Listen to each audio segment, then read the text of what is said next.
Beacon Hill, Boston, 2005. A stranger walking through the rain finds a woman lying face down on the wet sidewalk. Blood runs from a cut at her hairline.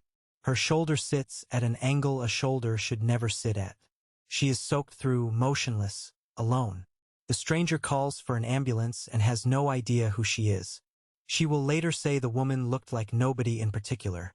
Just an older woman, abandoned by the night, lying in the rain. That woman is Joan Kennedy, first wife of Senator Ted Kennedy. For 24 years, one of the most photographed women in American politics. Tonight, on a sidewalk 3 blocks from her own apartment, nobody recognizes her at all. She is 69 years old. Doctors will find a concussion, a broken shoulder, and kidneys already failing from decades of drinking. 47 years earlier, Joan Kennedy walked down the aisle of a small church in Bronxville, New York, into a family the world would call American royalty. Her husband's brother became president. Her husband became one of the most powerful men in the United States Senate.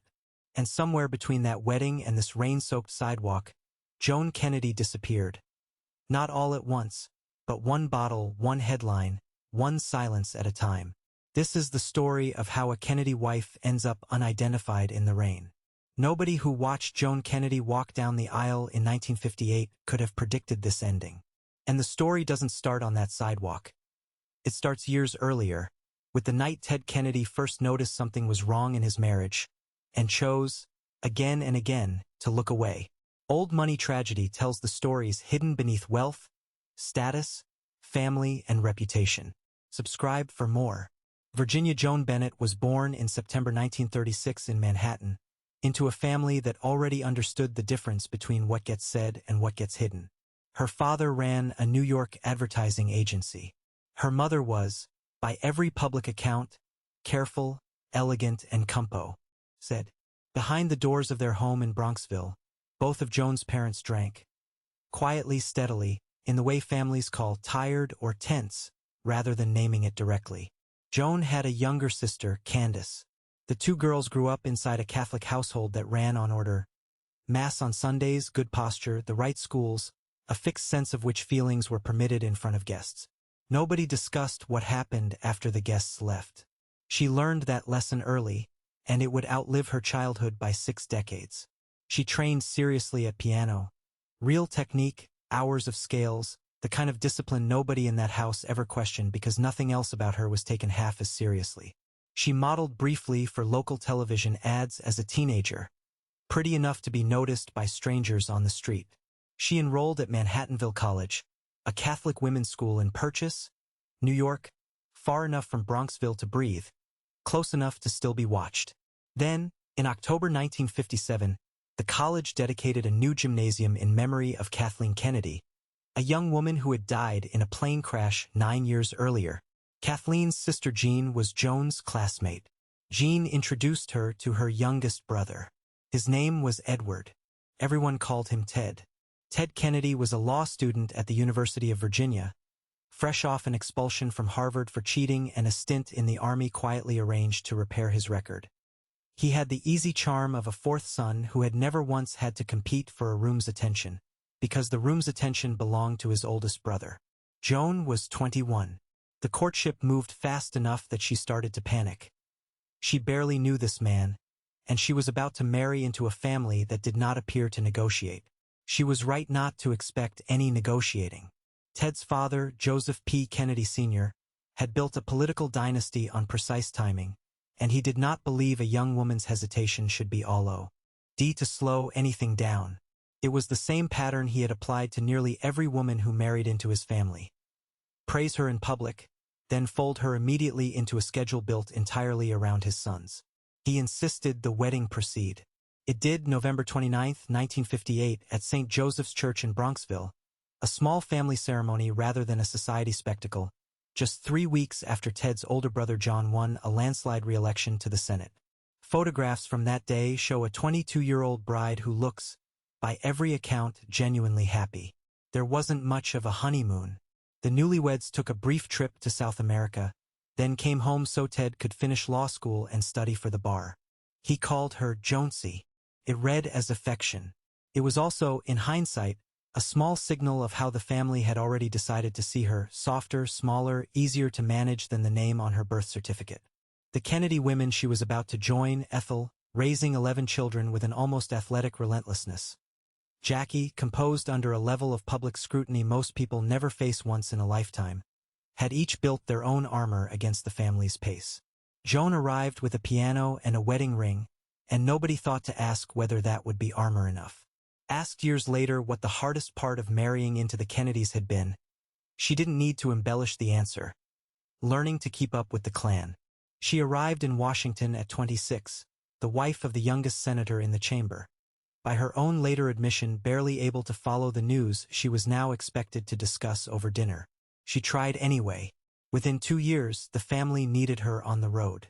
For one short stretch, before politics swallowed everything, life in Charlottesville looked almost normal. Ted finished his law degree at the University of Virginia, the same school his older brother Bobby had attended, and picked up a measure of campus glory partnering with a classmate, future California Senator John Tunney. In the school's moot court competition, Joan kept house in a college town instead of a compound. It would turn out to be the closest thing to an ordinary marriage either of them ever had. It barely lasted long enough to notice. In November 1960, John F. Kennedy was elected president, and the Senate seat he vacated was, by Kennedy family logic, simply waiting for the next available brother. Ted ran for it in a 1962 special election, barely passed the constitutional minimum age of 30. Joan, 25, with an infant daughter and a second child on the way, became a fixture of that campaign. Not as a strategist, not as a voice anyone consulted on policy, but as a piano player who opened rallies before stepping aside for the speeches. She'd arrive at a union hall or a high school gym, play 3 or 4 numbers to warm up a restless crowd, then watch from the wings while her husband took the microphone. Local papers covering the race tended to use one adjective for her: pretty, charming, lovely, before moving on to the candidate. Nobody asked her opinion on the issues. Nobody expected to. It was during that 1962 campaign, by Ted's own account decades later, that he first noticed something had shifted. He recalled, in a 2006 interview, walking into a room before a state Democratic committee meeting and finding his wife unsteady on her feet. The first time, he said, she had failed to show up the way she was expected to. What he didn't mention was everything underneath that moment. A young woman shaped by a family built on appearances. Married at 22 to a man she'd known for months. Expected to perform a stability nobody had ever bothered to ask whether she actually had. Ted won the seat. The machine moved on without pausing to check. The family compound at Hyannisport ran like a small institution. 19 grandchildren eventually divided by age for swimming and sailing lessons, mothers rotating supervision and shifts. Ted and Joan kept a 10-room cottage nearby on Squaw Island, and Joan had a wall torn out and replaced with sliding glass doors so the ocean would be visible from the living room. A small, specific act of authorship inside a life that otherwise ran on other people's schedules. It's one of the only domestic decisions on record that belonged entirely to her. In 1964, it nearly all stopped. A small plane carrying Ted to a Massachusetts political event crashed. He survived with a broken back and spent months immobilized in a hospital bed. Joan, 28, took over his campaign appearances herself, crossing the state on his behalf while he relearned how to walk. Without anyone consulting her, she had become a substitute candidate. Every obligation of public office, none of the title, the salary, or the choice in the matter. By 1968, the family had absorbed another trauma. Robert Kennedy, Ted's older brother, a sitting presidential candidate, the children's uncle, was assassinated in Los Angeles. The second Kennedy brother killed in 5 years. Ted began wearing a bulletproof vest to public events. He drank more. Rumors of affairs surfaced in gossip columns, the kind of rumor a wife is expected to ignore in public and absorb alone, at night where nobody is watching her face. Joan absorbed them. Then came the night that changed everything. In July 1969, a year after Bobby's death, Ted drove a car off a narrow, unlit bridge on Chappaquiddick Island, Massachusetts, after leaving a late-night gathering, a reunion for young women who had worked on his late brother's presidential campaign the year before. His passenger, 28-year-old former campaign aide Mary Jo Kopechne, drowned. Ted swam to shore. He did not report the accident for roughly 10 hours. He later pleaded guilty to leaving the scene of an accident and received a suspended 2-month sentence. The story followed him for the rest of his life. Joan was at home, pregnant with her 4th child, on bed rest after 2 earlier miscarriages. She got up anyway. She attended Kopechen's funeral in Pennsylvania, standing near her husband while hundreds of onlookers gathered outside the small Catholic church, drawn less by grief for a stranger than by the spectacle of the senator's presence. 3 days later, she stood beside him again in a Massachusetts courtroom as he entered his guilty plea. Asked by a reporter about her husband's account of that night, she gave an answer that crossed the country within hours. She believed everything he had said. A few weeks later, she miscarried for the 3rd time. She would later say she blamed the loss directly on the stress of Chappaquiddick. At Kopechen's funeral, Ted appeared in a neck brace nobody had seen on him in the days right after the crash. Reporters noticed the timing. A longtime aide who'd organized the gathering on Chappaquiddick that weekend reportedly told him, bluntly, that he was not the victim in this story. A young woman had died, and the friendship didn't survive the disagreement. The order of events matters here. The tragedy came first. The drinking that intensified afterward wasn't a flaw arriving out of nowhere. It was a body taking the only relief anyone had offered it. For a few years, the worst of it stayed inside the house. There was even a public triumph. In 1970, Joan performed a piano recital with members of the Philadelphia Orchestra and received a standing ovation and strong reviews. Proof the talent trained into her as a Bronxville girl had never disappeared. She'd go on to perform under some of the most respected conductors in the country, building a parallel identity that existed almost entirely outside the Kennedy story. On technique nobody had handed her and nobody could take back. It didn't save her. In 1974, she was arrested for drunk driving. The story made newspapers. What had been a private unraveling became, from that point forward, a matter of public record, tracked by Rep. Orters, discussed by strangers, available to anyone who wanted to look. More arrests followed in the years after, each one running the same cycle. A flurry of headlines, a stint somewhere quiet, a cautious statement from her husband's office, silence until the next one. The family kept accumulating wounds that had nothing to do with her drinking and everything to do with what she was expected to absorb regardless. In 1973, her son Ted Jr., then 12, was diagnosed with bone cancer. Doctors amputated part of his right leg, and 2 years of chemotherapy followed at a time when pediatric cancer treatment offered far fewer guarantees than it does now. Her younger son, Patrick, struggled through childhood with severe asthma attacks frightening enough to send the family to emergency rooms more than once. There was no single year in this stretch that didn't contain a hospital, a diagnosis, or a funeral. Joan managed all of it from inside a marriage that had already, quietly, begun to come apart. A friend who knew the couple in those years later described a small, telling moment. A Kennedy staff car pulling up outside Joan's apartment building, and Joan, catching sight of it from the sidewalk, muttering that she needed to get away before her husband arrived. That isn't the language of a woman anticipating a reunion. It's the language of someone bracing for an inspection. By 1978, after 20 years of marriage, she and Ted had separated, and she'd moved into her own apartment in Boston while he remained based largely in Washington and Virginia. She began seeing a psychiatrist. She started attending Alcoholics Anonymous. She enrolled in a graduate program in education at a school in Cambridge, the first thing in nearly 2 decades that belonged entirely to her, with no campaign attached. The independence carried its own cost. Friends described her as steadied by Boston's relative anonymity but also genuinely lonely there, carrying guilt over the distance from her children. Especially her youngest, Patrick, then barely a teenager and still dealing with his own health scares back home.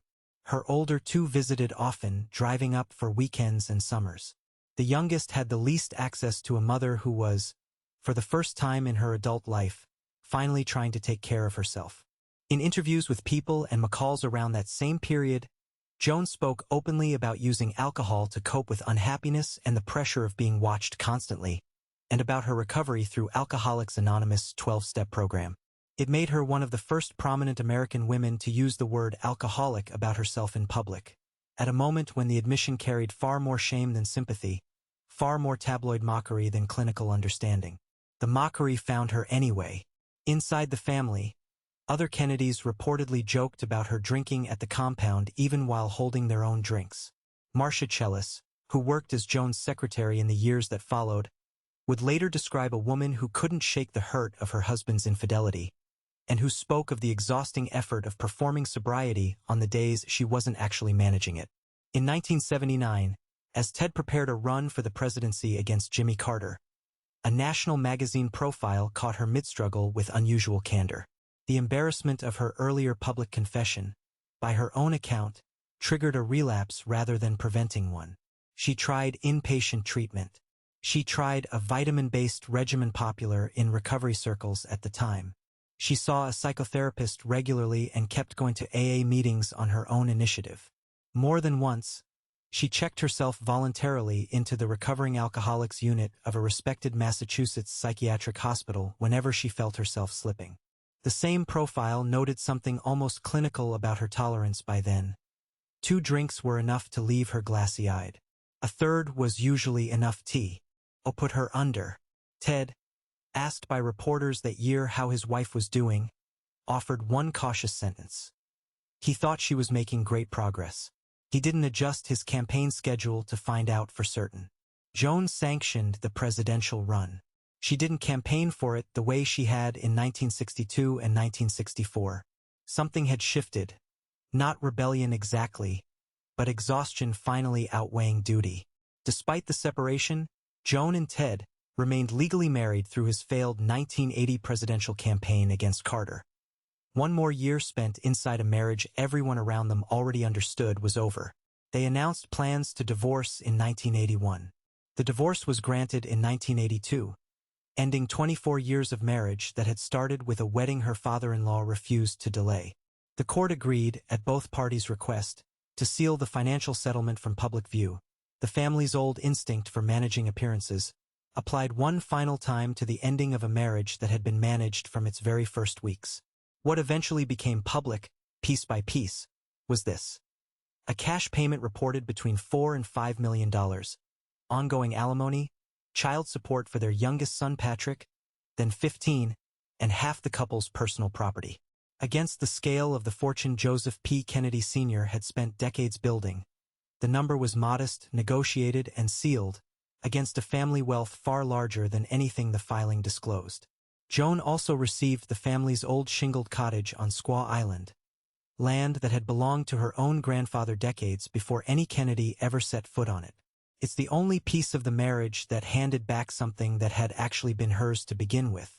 A decade later, in 1994, with Ted facing a difficult re-election campaign against a wealthy young challenger, a new story surfaced. Joan had hired a prominent Boston divorce attorney to review the old settlement for what he called financial inequities.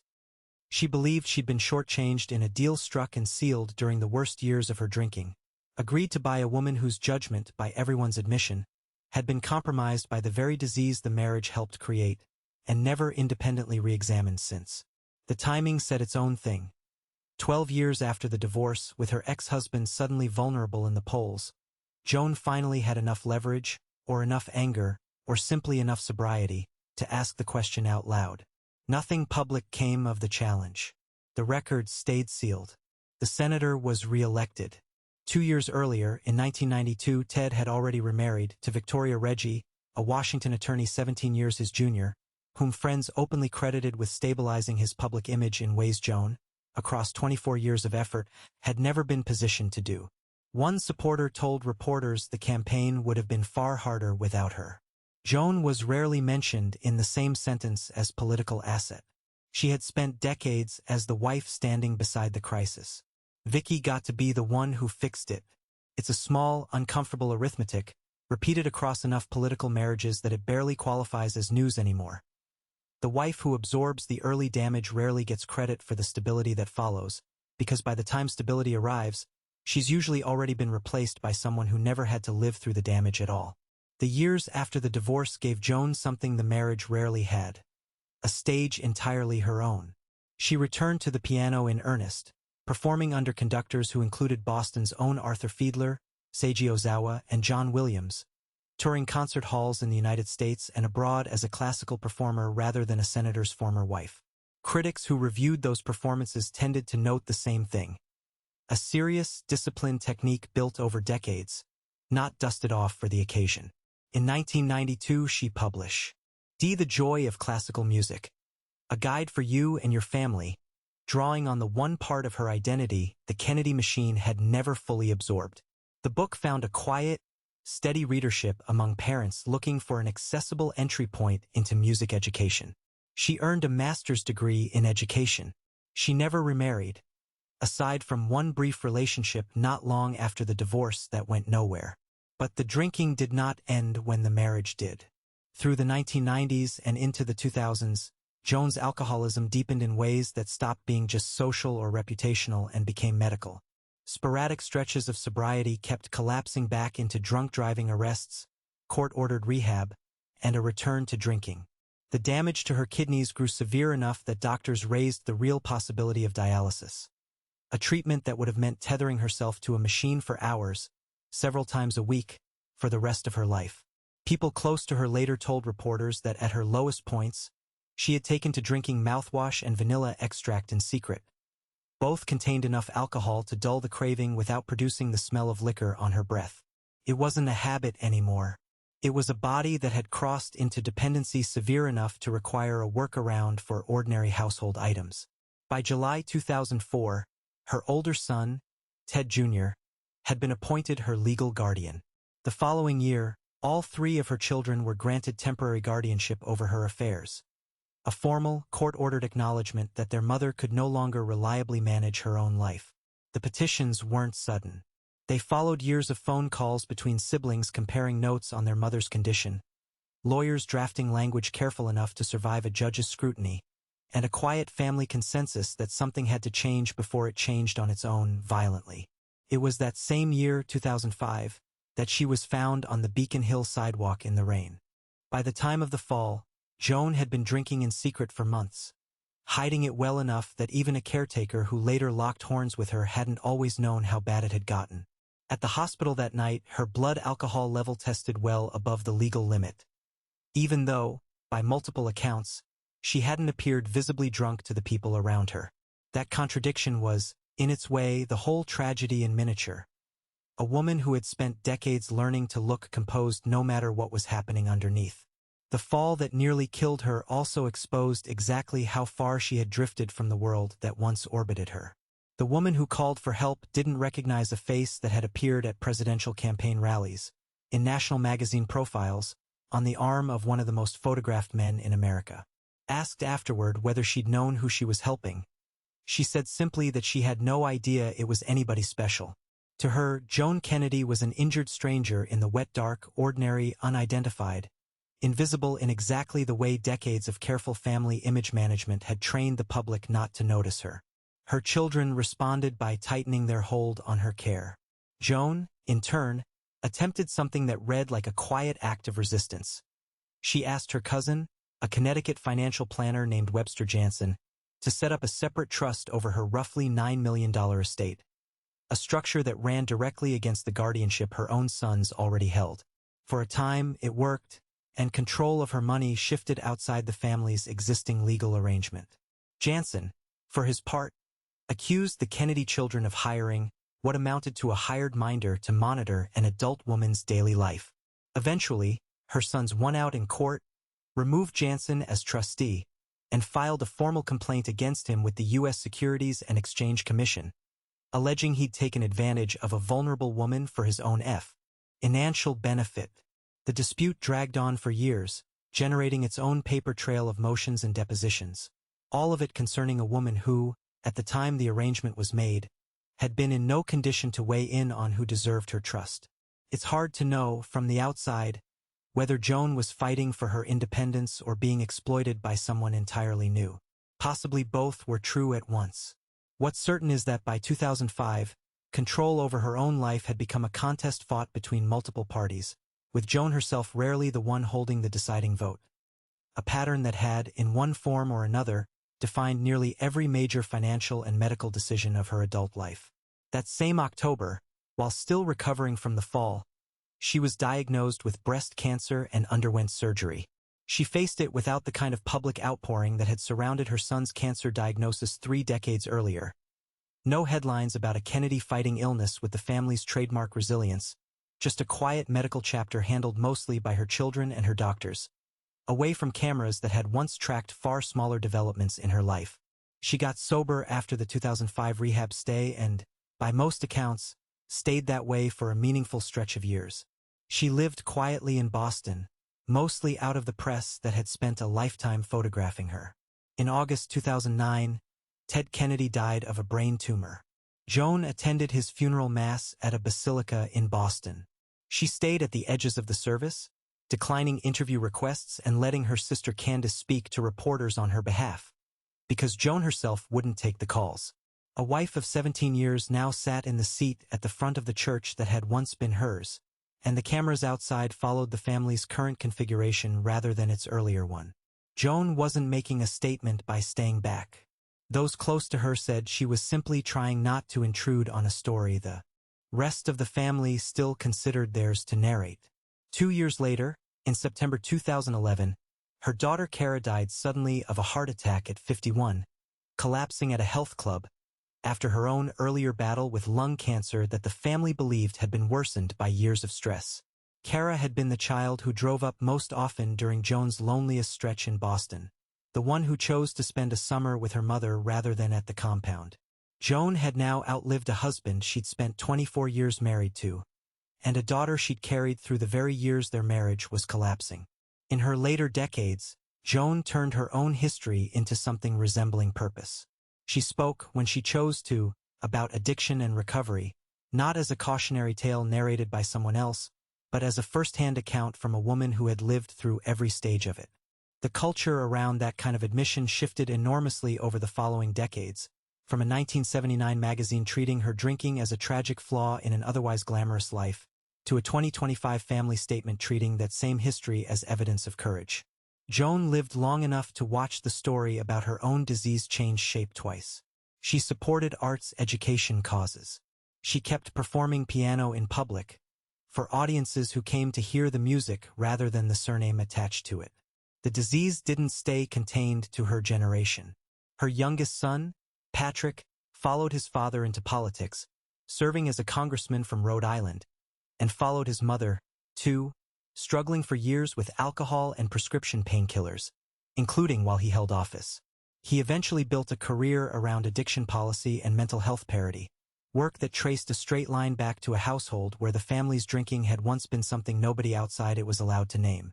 Her final public appearance came at a 4th of July gathering with the extended Kennedy family at Hyannisport, 3 months before her death, surrounded by the family that had spent 60 years learning how to love her at a careful distance. By then, doctors had also been tracking a decline in her memory for some time. Joan Bennett Kennedy died peacefully in her sleep at her home in Boston on October 8, 2025. She was 89. Her death certificate listed dementia as the cause. Almost as an afterthought, after 60 years of headlines built around the subject, it noted that her alcoholism was in remission. Patrick Kennedy and his wife Amy announced her death publicly. They called her a pioneer in speaking honestly about addiction and mental illness at a time when almost nobody else would. Conductor John Williams, who had worked with her for decades at the Boston Pops, called her dedication to the city's young musicians a lasting one. Public visitation was held on October 14, 2025, at a funeral home in Charlestown, Massachusetts. Her funeral mass followed the next day at St. Anthony's Shrine in Boston, attended by family, friends from the city's arts community, and almost no press at all. A striking contrast to a life that had once been impossible to keep out of the papers. She was survived by her 2 sons, 9 grandchildren, a great-grandchild, and her sister Candace. Her daughter Kara had preceded her in death by 14 years. So what really happened to the woman in the rain? She married into a family that needed a campaign asset and got, instead, a 21-year-old who hadn't yet decided who she wanted to be. The pressure never let up long enough for her to find out. Tragedy arrived on the family's schedule, not hers. A plane crash, an assassination, a drowned woman on a bridge, 3 lost pregnancies, a son's amputated leg, and every time, she was expected to stand beside it in public and absorb it alone in private. The drinking that followed wasn't a moral failure invented by a weak woman. It was the predictable outcome of a life built almost entirely around other people's needs, with no structure ever built around her own. She spent 24 years performing a role nobody had measured her for, then another 4 decades trying to build something that was hers alone out of whatever was left. The piano never abandoned her, even when almost everything else did. The sobriety came and went and came back the way it does for most people who actually survive this disease, rather than the way it does in movies. By the time she died, the same family that had once managed her drinking as a liability had come to describe it publicly as an act of courage. Proof that the cost she paid eventually bought something, even if it took 60 years and a death certificate to say so plainly. What it cost her was decades. Her health, her privacy, a marriage that ended in a sealed settlement she later believed had shortchanged her, and a body that very nearly died unrecognized on a public sidewalk. What remained afterward was smaller and quieter than anything the Kennedy name usually produced. A piano, a hard-won stretch of sober years, 2 surviving sons who chose, in the end, to speak for her with pride rather than pity, and a funeral that, unlike most of the families, drew almost no cameras at all.